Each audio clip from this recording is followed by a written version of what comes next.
नालायक बच्चों, वेलकम है आपका आज की क्लास में, जहाँ पे हम लोग कर रहे हैं बेटा एक अगला चैप्टर। इतनी तेजी से बीएसटी में अगर कहीं सिलेबस खत्म हो सकता था तो वो सिर्फ पी आनंद में ही हो सकता था बेटा।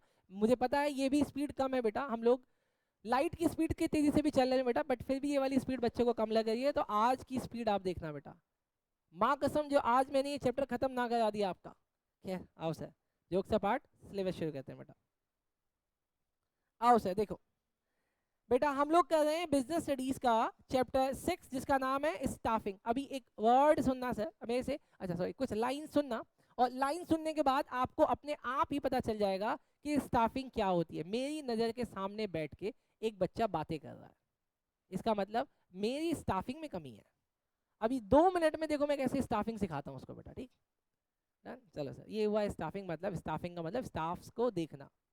देखना सर, आज की क्लास में क्या करेंगे बेटा, इस पर्टिकुलर वीडियो में, इस क्लास में हम लोग क्या करेंगे आज से, हम लोग स्टाफिंग के वो सारे कंसेप्ट और वो सारे मीनिंग देखेंगे जो जितनी भी किताबों में हो बेटा। सबका सार क्या है बेटा, एनसीईआरटी के वो सारे इंपॉर्टेंट पॉइंट्स में आपके लिए ले आया बेटा।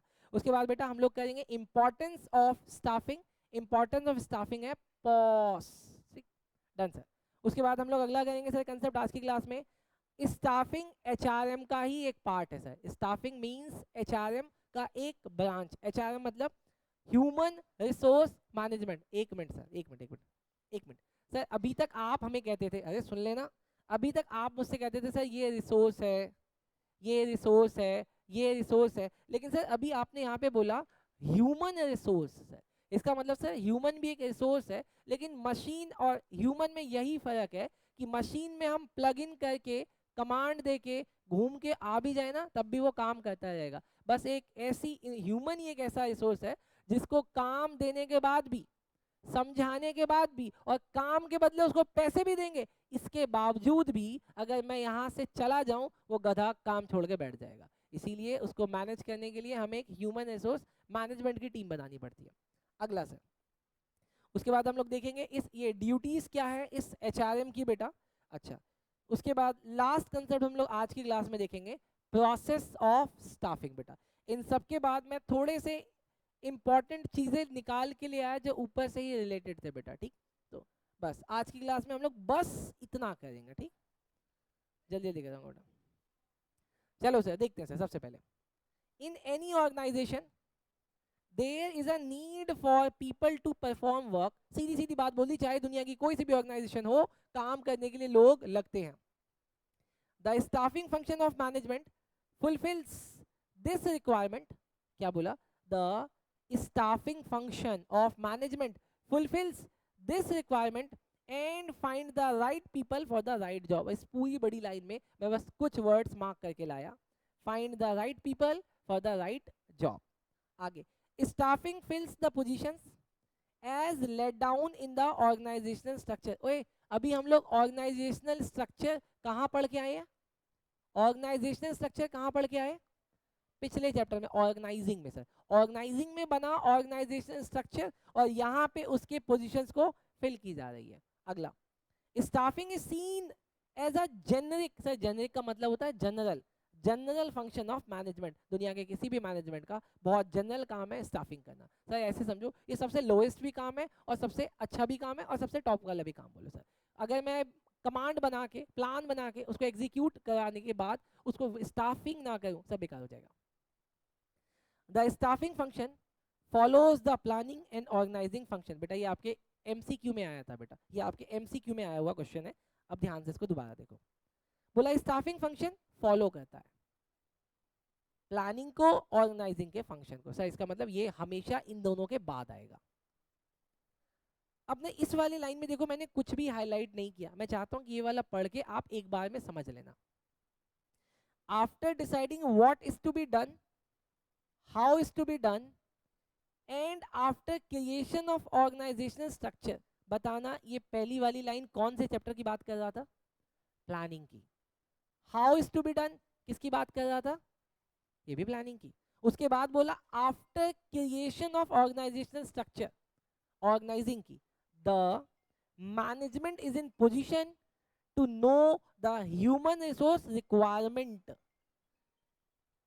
मैडम आपके घर से कॉल है, देखो आगे देखो sir, requirement of the enterprises as different level. ध्यान से बेटा, पहली प्लानिंग, फिर प्लानिंग, उसके बाद ऑर्गेनाइजिंग, उसके बाद मुझे क्या पता चल गया, पोजीशन जो मुझे फिल करने हैं।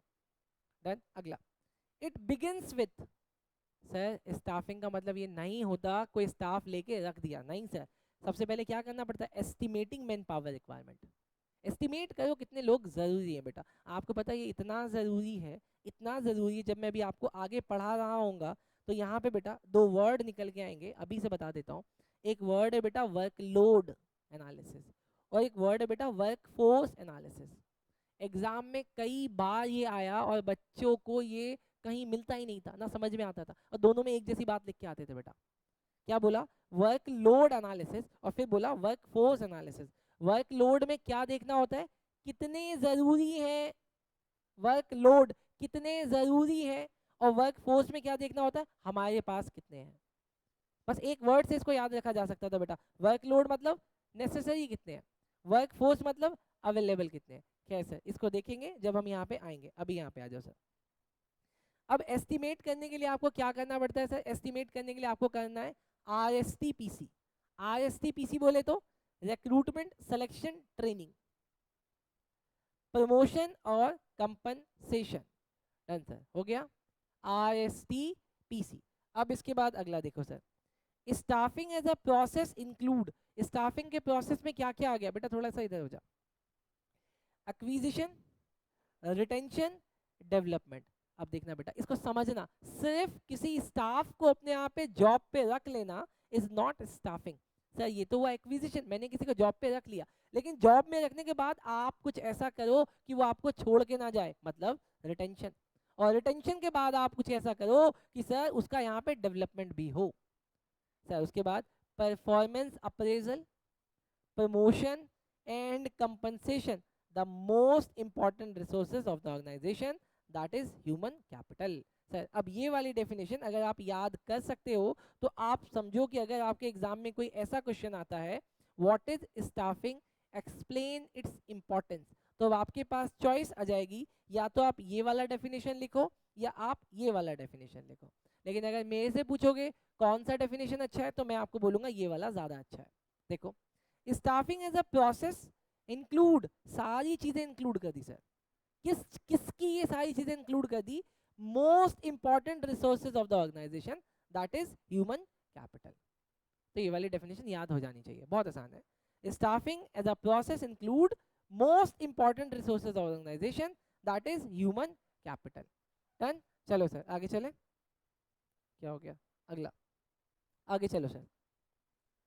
स्टाफिंग है, अच्छा मैंने यहाँ पे भी ये बोला, सिंपलेस्ट फॉर्म की डेफिनेशन क्या है sir, putting people to the job, बस इतना नहीं है। लेकिन बेटा स्टाफिंग हैज बीन डिस्क्राइब्ड, अब बेटा ये वाली डेफिनेशन आपको अगर अच्छा लगे तो आप इसको लर्न कर लेना बेटा, ठीक। वैसे इसके अंदर की जो भी बातें थी ना वो सब ऊपर आ गई हैं बेटा। चलो अब मुझे आगे जाने दो बेटा, क्योंकि सिलेबस कंप्लीट करना टाइम पे जरूरी है। तो सुनने सुनाने वाला सिलसिला हम लोग डेफर करते हैं बेटा, आप पढ़ो बहुत अच्छी बात है, नहीं पढ़ो तो भी अच्छी बात है, एटलीस्ट सिलेबस तो कंप्लीट होगा।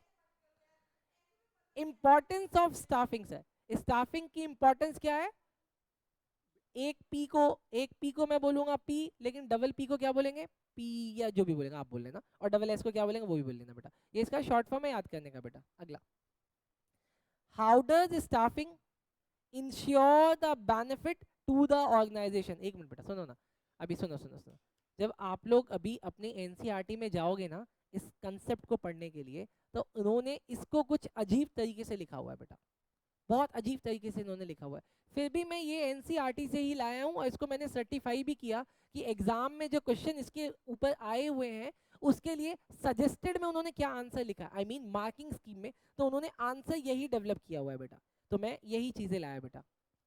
बुक में हेडिंग, बुक में हेडिंग नहीं है सर, वो हेडिंग के अंदर ये चीजें लिखी हुई है बेटा। डन। देखो सर सबसे पहले ऑब्टेनिंग कॉम्पिटेंट पर्सनल। अगला, हायर परफॉर्मेंस, कह रहे हैं सर स्टाफिंग से क्या होता है, बोला स्टाफिंग करने से आपको अच्छे लोग मिलते हैं, स्टाफिंग करने से परफॉर्मेंस हाई आती है, स्टाफिंग करने से आपका जो ह्यूमन रिसोर्स है वो ऑप्टिमम यूटिलाइज होता है। Sir continuous survival and growth, यहाँ पे कंटिन्यूअस सर्वाइवल ग्रोथ किसके लिए बोला, एम्प्लॉय के लिए कि ऑर्गेनाइजेशन के लिए, एनसीईआरटी ने इसमें ऑर्गेनाइजेशन के लिए बोला है बेटा। उसके बाद improve job satisfaction and morale of employee, ये बोला एम्प्लॉय के लिए। सर 3 बातें बोली जनरल, एक बोला ऑर्गेनाइजेशन के लिए, एक बोला एम्प्लॉय के लिए। अब इसको याद करने के लिए बेटा, इसको याद वैसे तो आपको डायरेक्ट ही याद हो जाना चाहिए, लेकिन अगर आपको याद नहीं होता तो आप ऐसे याद कर सकते हो बेटा। P stand for personal. अब पर्सनल क्या होना चाहिए? Obtaining competent personal. अगला P क्या बेटा? परफॉर्मेंस। कैसी परफॉर्मेंस? Higher performance. O बोले तो optimum utilization of human resource. बेटा अगला S stand for survival. Survival कैसा? Continuous survival. उसके बाद बेटा अगला S stand for satisfaction. Sir satisfaction किसको चाहिए? एम्प्लॉय को। Improve job satisfaction. अब जो मैंने आपको ये बात बोली ना बेटा, यहाँ पे ना वही बातें लिखी हुई हैं, कुछ अलग नहीं लिखा हुआ, इसलिए देखो यहाँ पे मैं कुछ भी हाईलाइट करके नहीं लाया। अगर आप सिर्फ ये पढ़ लो और इसी के बेसिस पे लाइन बना लोगे तो भी आपको फुल मार्क्स मिलेंगे। डन। चलो सर आगे चलते हैं सर। अगला स्टाफिंग। स्टाफिंग पार्ट है एचआरएम का। ये वो क्या नाम है, जब क्वेश्चन एमसीक्यू में आएगा तो आप बहुत ध्यान से देखना बेटा उसने लिखा क्या है। स्टाफिंग एचआरएम का पार्ट है। आई मीन सर ये है एचआरएम, ये है एचआरएम और इसके अंदर है सर स्टाफिंग।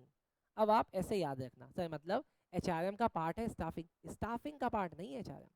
डन। अगर ये बात समझ में आई तो ये देखो सर,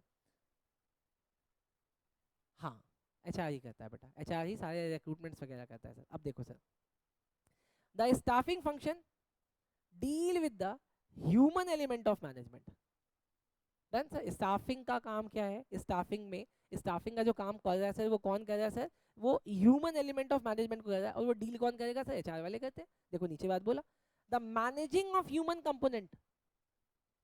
एक कंपनी के अंदर मशीन भी होता है, रॉ मटेरियल्स भी होते हैं और ह्यूमन भी होता है। 3 चीजें होती हैं सर। एक कंपनी के अंदर 3 चीजें, मशीन, रॉ मटेरियल, ह्यूमन। मुझे नहीं पता मशीन और रॉ मटेरियल कौन मैनेज करता, नहीं पता मुझे, लेकिन ये जो ह्यूमन है ना इसको मैनेज कौन कर रहा है? एचआर कर रहा है। इसीलिए देखो क्या बोला, managing the human component of an organisation is the most important task because the performance of an organization depend upon how well this function is performed. Machine चलाओगे तो चलेगी ना, रॉ मटेरियल यूज करोगे तो करोगे होगी ना सर, लेकिन एचआरएम का ही काम है सर ये। The success of an organisation in achieving its goal is determined to great extent on the competence, motivation and performance of its human resource. ये फिर से बोल रहे हैं सर, किसी भी ऑर्गेनाइजेशन की सक्सेस किस पे डिपेंड है सर? उसके कॉम्पिटेंट एम्प्लॉइज पे, उसके मोटिवेटेड एम्प्लॉय पे, उसके एम्प्लॉय के परफॉर्मेंस पे। लास्ट में आके उन्होंने ये सारी बातें बोल दी, सुनो सर, लास्ट में आके उन्होंने ऊपर की सारी बात क्लियर कर दी। ह्यूमन रिसोर्स मैनेजमेंट, फिर से बताऊंगा बेटा, human resource management is a specialized area which require expertise of many people sir। हाँ बेटा कौन सा पॉइंट नहीं आया? ये वाला, ये तो आसान है। सक्सेस ऑफ ऑर्गेनाइजेशन डिटरमाइन की जाएगी किससे? अगर आपके पास कंपिटेंट, मोटिवेटेड और परफॉर्म करने वाले ह्यूमन रिसोर्स हैं तो। किसी भी ऑर्गेनाइजेशन को उठा लो या किसी भी बच्चे को उठा लो, अगर वो टॉप करता है या ऑर्गेनाइजेशन टॉप कर रही है तो उसमें उस ह्यूमन एलिमेंट का बहुत बड़ा रोल है। अरे सर चाय वाला 2 लोगों ने खोली, एक एमबीए चाय वाला ने और एक चाय, वो क्या नाम है उसका, चाय बार सुट्टा करके कोई एक लड़का है बेटा, अनुभव नाम का कोई लड़का, उसने भी खोली। आज उसकी कंपनी बूम कर रही है, लेकिन चाय वाले की जो एमबीए चाय वाले उसकी कंपनी लोअर साइड चली गई। सर ये किस पे डिपेंड कर रहा है सर? ये उस लीडर पे डिपेंड कर रहा है कि उस ऑर्गेनाइजेशन को कहाँ डायरेक्ट कर रहा है सर। डन। चलो सर ये भी समझ में आया सर। अब आगे जाते हैं सर। सर एक बात बता दो सर, बहुत ध्यान से बता देना सर, फिर एचआरएम काम क्या करता है सर? अगर आपने अपने एचआरएम को ये बोल दिया, आपने अपने एचआरएम को ये बोल दिया कि एचआरएम सुन तेरा काम स्टाफिंग का, अब तू स्टाफिंग कर, तो स्टाफिंग में करेगा क्या सर? वो स्टाफिंग में करेगा recruitment, analysing job, collecting information about to prepare job description. पहली बात सुनना, मैंने मान लो मैं कंपनी का सीईओ हूं, मैंने आके उसको बता दिया वर्कलोड और वर्क फोर्स, सर जरूरत इतने हैं, लोग इतने हैं, तो एचआरएम ने मुझसे कहा कि प्रसन्नजीत आप डरो मत, मैं कुछ करता हूं। तो सर इसका मतलब वो क्या कर रहा है? रिक्रूटमेंट करेगा। रिक्रूटमेंट का मतलब क्या होता है? Searches for qualified people. Done sir, उसने शुरू कर दिया ढूंढना। लेकिन ढूंढने के लिए वो सबसे पहले क्या करेगा, एनालाइज करेगा कि काम क्या है, कलेक्ट करेगा इंफॉर्मेशन की उस जॉब में क्या होता है, उसके अकॉर्डिंग वो जॉब की डिस्क्रिप्शन क्रिएट करेगा। तीसरी बात, develop compensation and incentive plan. अब उस जो जगह खाली है उसके लिए क्या काम होना है, उस काम के लिए कितने पैसे लगेंगे सर, वो डेवलप करेगा कंपनसेशन और इंसेंटिव प्लान। तीसरा सर, अब जब उसने वो बंदे चुन लिए, बंदों की क्या कराएगा, ट्रेनिंग और डेवलपमेंट। अभी आगे जाके आपको पता चलेगा ट्रेनिंग अलग है, डेवलपमेंट अलग है। Of employees for efficient performance and career growth. अब यहाँ पे ना देखो ये दो बात बोलते हैं, बोला एफिशिएंट परफॉर्मेंस, ये किसके पॉइंट ऑफ व्यू से बोला, बोला सर इंटरप्राइजेस के परफॉर्मेंस से, पर्सपेक्टिव से बेटा। और करियर ग्रोथ किसके पर्सपेक्टिव से बोल रहे हैं सर, वो उस एम्प्लॉई के लिए। देखो ये सीधी सी बात है, अगर मैं आपको बस ये बोलता जाऊं ना कि आपके टॉप करने से आपका बेनिफिट होगा, आपका बेनिफिट होगा, आपका बेनिफिट होगा, तो एक बार आप भी ये सोच में पड़ जाओगे ये आदमी हमारा इतना भला क्यों सोच रहा है। बेटा यहाँ पे दोनों चीजें, वैसे यहाँ पे ट्रेनिंग भी डेवलपमेंट भी सर, डेवलपमेंट दोनों का होगा, ऑर्गेनाइजेशन का भी और तुम्हारा भी। Maintaining labour relations and union management relation. अब सर लेबर रिलेशन और यूनियन मैनेजमेंट रिलेशन मेंटेन कराने का भी काम इसका है। अगली चीज, हैंडलिंग ग्रीवेंसेस। अब ये ग्रीवेंसेस क्या होते हैं, अरे सर अगला समझ में आता है, शिकायतें, कंप्लेंट, ये वो भी मैनेज करेगा। मतलब एचआरएम कह रहा है कि तुम भूल जाओ, एक ह्यूमन से रिलेटेड कंपनी में जो भी प्रॉब्लम्स होगी सब मैं देखूंगा, अगर उसको कोई ग्रीवेंसेस है, कोई कंप्लेंट है, वो भी मैं रिजॉल्व करूंगा। Providing social security and welfare of employee. अब ये सोशल सिक्योरिटी क्या होती है सर, सोशल मीडिया अकाउंट खोल के देगा उसको, ले भाई ये तेरा फेसबुक है, ये तेरा इंस्टाग्राम है, रात भर चलाइयो, 6-6 घंटे का स्क्रीन टाइम कर लियो उसको, ये सब बोलेगा? नहीं सर, क्या बोलेगा, सोशल सिक्योरिटी का मतलब है कि वो उसको देगा पीएफ, वो उसको देगा वो उसको देगा पीएफ, पीएफ बोले तो प्रोविडेंट फंड, वो उसको देगा बेटा ग्रेचुटी, वो उसको बोलेगा कि अगर कल को तुम मर गए तो लाइफ इंश्योरेंस ले रहे हैं, अगर आपके बच्चे और बीवी रह जाते हैं आपके मरने के बाद तो हम आपको पेंशन देंगे। तो सर ये क्या होता है, ये सोशल सिक्योरिटी स्कीम्स होती है। And the last one is defending the company in law suits. मतलब अगर कंपनी के ऊपर किसी एम्प्लॉय ने एलिगेशन लगाया बेटा, आपने देखा है बहुत सारी कंपनीज में जो एम्प्लॉयज़ होते हैं वो हरासमेंट की शिकायत करते हैं कि सर हमारा जो टॉप मैनेजमेंट है वो हमें हरास कर रहा है, चाहे हरासमेंट कैसा भी हो, बुली टाइप का हो या सेक्सुअल हरासमेंट हो, किसी भी तरीके का। एक तो क्या होता है चिढ़ाना, ओए खड़े बाल इधर आ, या फिर एक इस तरीके का कि वही चिढ़ा, आई मीन सेक्सुअल हरासमेंट करना, अनचाहे तरीके से टच करना या फिर कुछ कमेंट करना, इस तरीके का। तो उन्होंने कहा कि हम उसको डिफेंड भी करेंगे। और अवॉइडिंग लीगल कंप्लाइंसेस, और कंपनी पे कोई भी लीगल कंप्लाइंसेस नहीं आने देंगे, लेकिन अगर आएगा तो हम वो भी डील करेंगे बेटा। मुझे बिल्कुल अच्छा नहीं लगा बेटा ऐसे पढ़ा के, इसलिए मैं ये पॉज करके अब आपसे ये सुनूंगा पहले, ठीक। मुझे बहुत अच्छा लगा बेटा, मैं वापस अपने फॉर्म में आ गया और आपने वैसे ही सुनाया बेटा। अब ये आपकी क्लास का आज लास्ट कंसेप्ट है बेटा, प्रोसेस ऑफ स्टाफिंग बेटा। अब आप मेरे से पूछोगे सर अगर इस साल के लिए कोई इंपॉर्टेंट है, जैसे देखो बेटा मैं अभी आपके लिए क्वेश्चन पेपर बनाऊंगा एग्जाम से पहले, जहाँ पे मैं मोस्ट इंपॉर्टेंट क्वेश्चन डालूंगा जो मोस्ट एक्सपेक्टेड भी रहेगा एग्जाम में आने के लिए, उसमें मैं इस क्वेश्चन को देख रहा हूँ बेटा इस बार, उसमें मैं इस क्वेश्चन को देख रहा हूँ। आप भी कई बार पेपर दोगे बेटा, अभी हो सकता है कि आप हमारे यहाँ पे कोई कई बार दो, स्कूल में दो, आपको देखो ये वाला क्वेश्चन मिलेगा सर, ये इंपॉर्टेंट है इस बार के लिए। देखते हैं sir, process of staffing sir, क्या मतलब प्रोसेस सर, ये कोई स्टेप्स हैं? हाँ जी सर, आप ऐसे समझो कि ये स्टेप है सर, स्टेप्स हैं बेटा। नंबर 1 स्टेप क्या है बेटा, प्रोसेस ऑफ स्टाफिंग का step number 1, estimating man power requirement. आप यूं ही किसी आदमी को जॉब पे नहीं रख लेते, पहले आप एस्टिमेट करते हो कि कितने बंदे चाहिए, पहला step estimating man power requirement. Number 2, अब जब आपको पता चल गया कि भाई बंदा चाहिए, तो आप क्या करोगे, रिक्रूटमेंट। लेकिन जब तक पढ़ोगे नहीं तब तक समझ में नहीं आएगा कि रिक्रूटमेंट और सिलेक्शन दोनों अलग अलग है सर। रिक्रूटमेंट का मतलब होता है प्रोसेस ऑफ सर्चिंग, और सिलेक्शन का मतलब होता है चुन लेना। मतलब आप ऐसे समझो, जब सीता जी अपने स्वयंवर में बहुत सारे लोगों को बिठा के वो धनुष तुड़वा रही थी, that process was known as recruitment process. लेकिन जब राम जी के गले में वो माला चली गई, वो हो गया सर सिलेक्शन।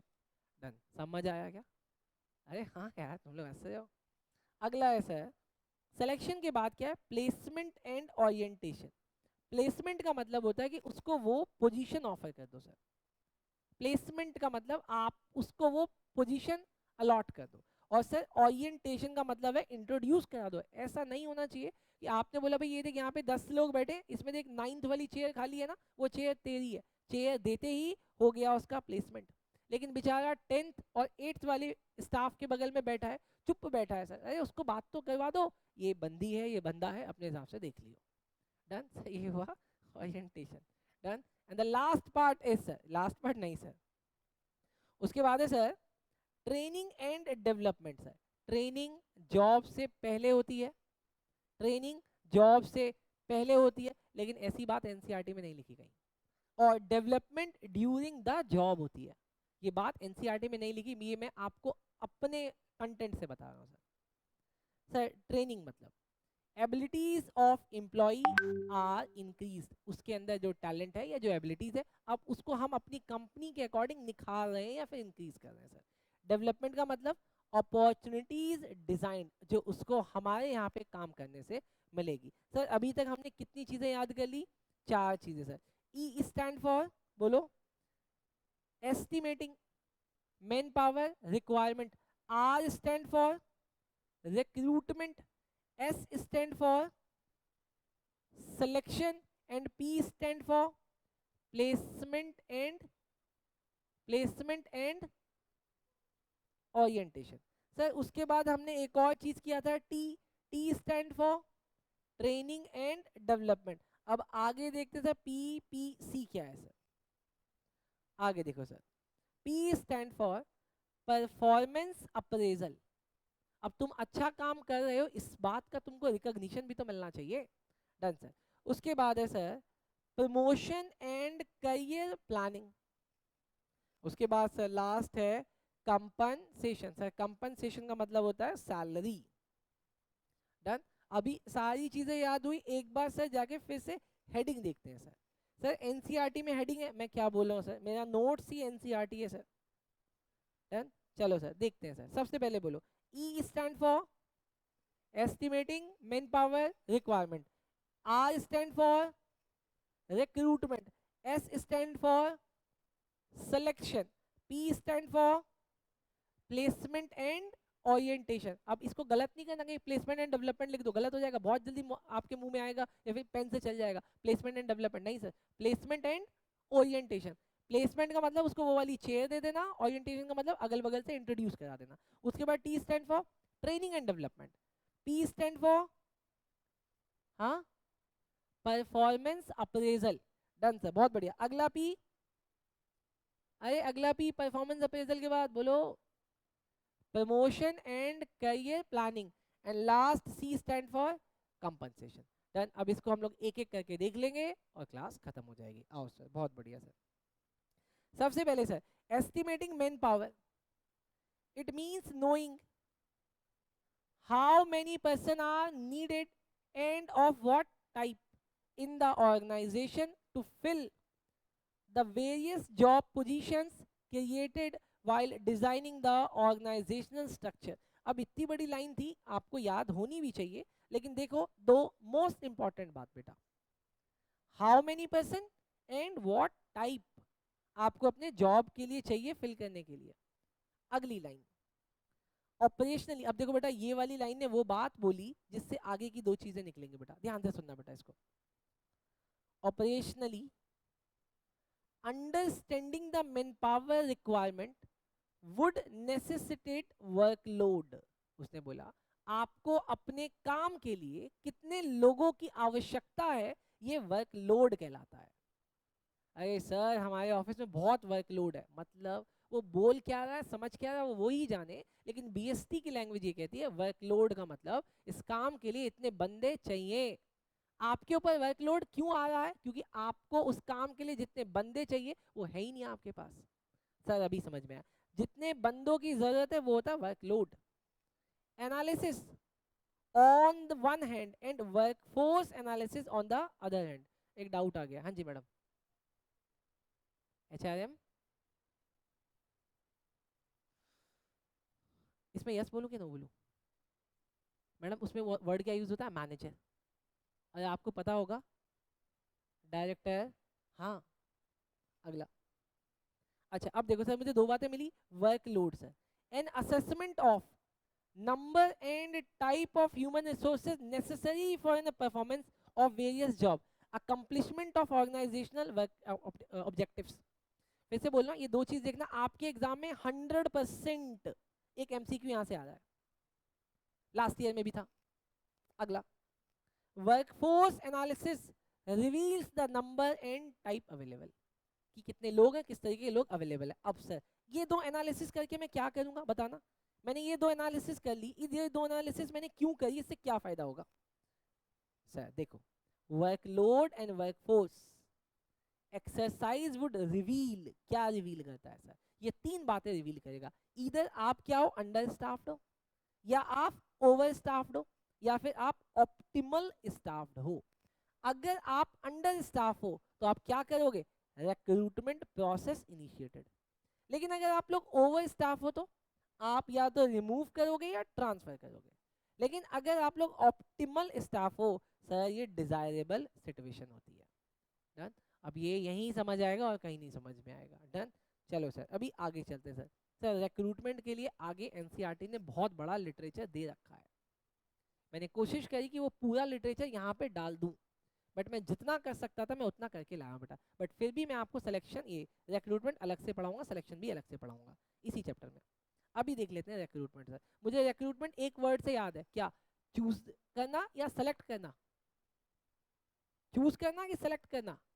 अभी चूज करके गिनती बता, तू भी आ जा, तू भी आ जा, भैया ये तीन साड़ियां साइड रखना। दुकान वाला भी पूछता है ये तीनों लोगी? नहीं नहीं, ये तीन साइड करो, मैं अभी 50 और देखूंगी, और उन तीन में से दो अभी और जोड़ूंगी, फिर पांच में से कोई एक लूंगी। अभी समझा क्या मतलब? वो क्या कर रही है? रिक्रूट, साड़ियों का रिक्रूटमेंट चल रहा है। पता चला दुकान में इधर 3 साड़ी बची है, इधर 3000 साड़ियां आ गई हैं, और उसमें से वो कोई नहीं लेने वाली, भैया पसंद नहीं आई। डन? चलो सर, इसका मतलब रिक्रूटमेंट का सिलेक्शन नहीं हुआ। इट आप लोग तो ऐसा नहीं करते? पक्का ना? क्योंकि मैंने कहीं सुना था लड़कियां कहती हैं। अच्छा वो क्या है, मैं तो कहती हूँ सर, जब ऑफर मिला तो क्यों नहीं करूंगी। It may be defined as the process of searching for prospective employees and stimulating them to apply for job in the organization. The essential objective is to create a pool. Sir मैंने एक basket बना लिया बेरोजगार लोगों का, उत्तर के pool of the prospective job candidates. Done जनाब? Done? आगे, internal and external source of recruitment में बी एक्सप्लोर्ड। अभी जो मैडम आप पूछ रहे थे कैंपस प्लेसमेंट, इंटरनल सोर्स में be use to a limited extent. मेरे पास 5 ही नालायक बच्चे हैं तो मैं उसी में से यूज करूंगा? नहीं नहीं, एक्सटर्नल में बेटा fresh talent. External sources uses for fresh talent and wider choice external source are used बेटा। डन? अभी दोबारा से देखो बेटा, सिलेक्शन का मतलब क्या होता है सर?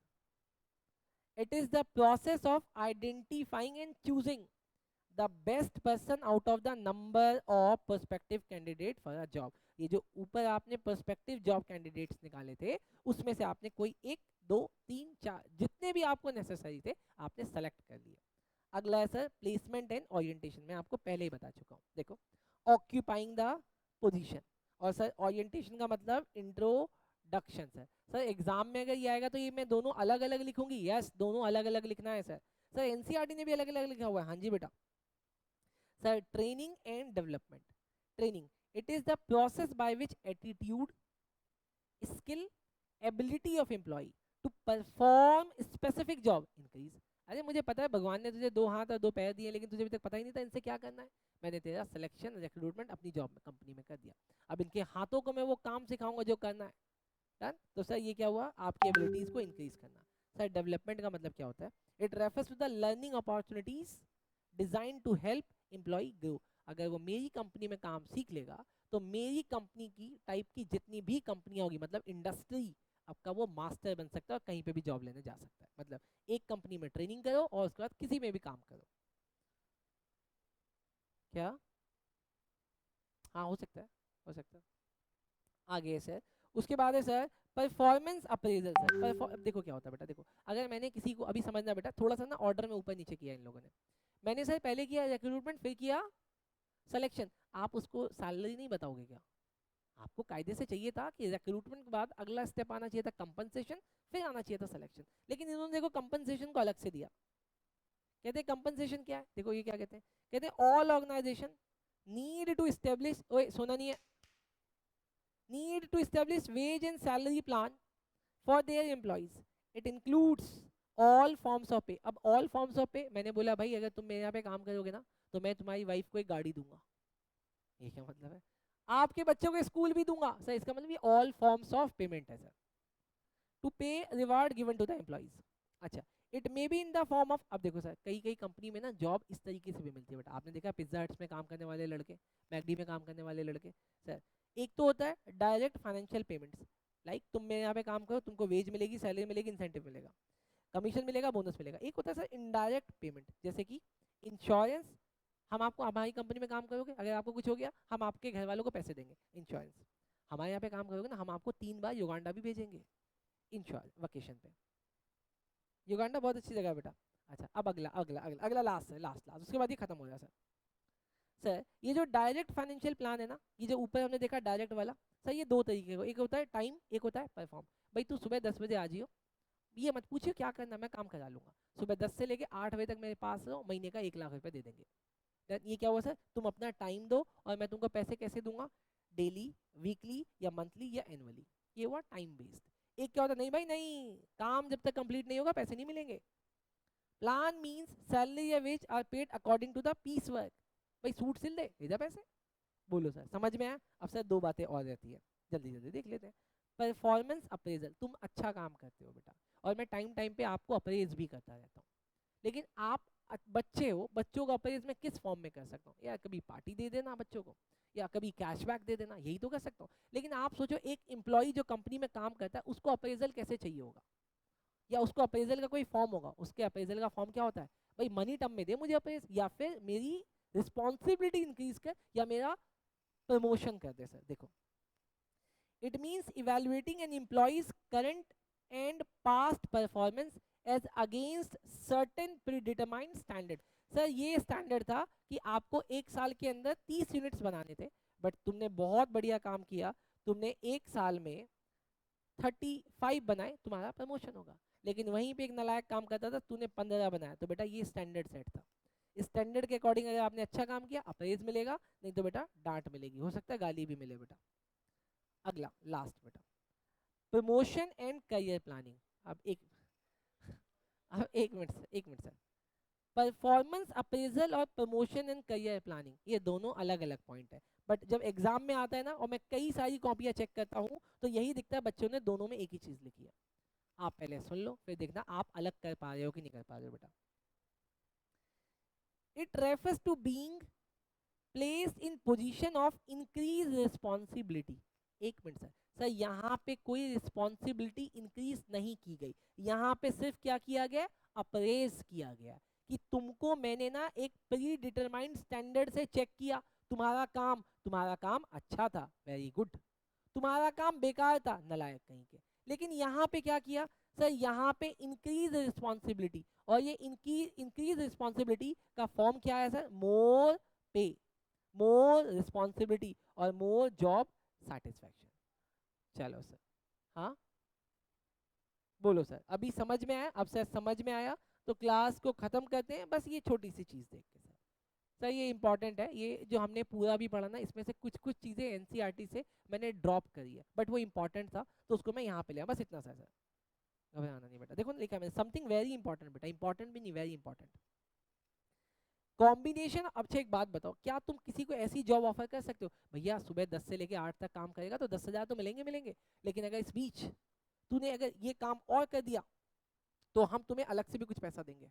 सर पिज्ज़ा वालों को मिलता है, पिज्ज़ा डिलीवरी बॉयज़ की जॉब सैलरी फिक्स होती है, लेकिन अगर वो लोग टाइमली डिलीवरी करते हैं तो उनको इंसेंटिव भी मिलता है। कई बार मैंने देखा, मैं ओला वगैरह से आता हूँ तो ओला वाले कहते हैं भैया प्लीज़ स्टार दे देना। मैं कहा इससे क्या होगा? कहता तुम छोड़ो बस तुम दे देना।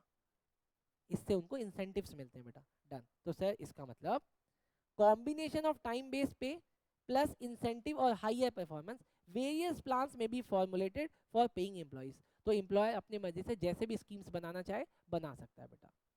अगला, factor which influence the design of any compensation plan. अच्छा, प्लान किसके बेसिस पे बनता है sir? Equity principle, company policy, labour union, legal factor, MCQ में आया हुआ है, time devoted by employees and performance of the employee. इसके बेसिस पे आपका पे प्लान बनता है सर कि कैसा होना चाहिए। अरे बहुत सारी कंपनी में होता है ना कि गोरे बच्चों को तुम ज्यादा सैलरी देंगे, काले बच्चों को कम देंगे, होता है ऐसा? सर अगर ऐसा हो रहा है तो इसका मतलब तुम इक्विटी प्रिंसिपल को खराब करते हो, बदमाश नलायक हो तुम लोग। अच्छा, लास्ट देख लेते हैं सर, जल्दी से खत्म हो गया। एक डिफरेंस देखते हैं ट्रेनिंग और डेवलपमेंट में क्या है, एग्जाम में 3 मार्क्स का आ सकता है, चांस ले रहा हूँ कि आ सकता है। सर ट्रेनिंग क्या होती है? सर इसमें इंक्रीज की जाती है आपकी नॉलेज और स्किल को। सर इसमें इंक्रीज नहीं की गई, इसमें आपको सिखाया गया, आपको ग्रो किया गया। मतलब सर आप क्रिकेट अच्छा खेलते थे, मैंने आपको और अच्छा खेलना सिखा दिया, that is increasing knowledge and skill. लेकिन बेटा ये लर्निंग क्या है सर? अब आप क्रिकेट खेलते खेलते मैनेजमेंट भी सीख गए, तो इसलिए अब आप कोच भी बन गए हो।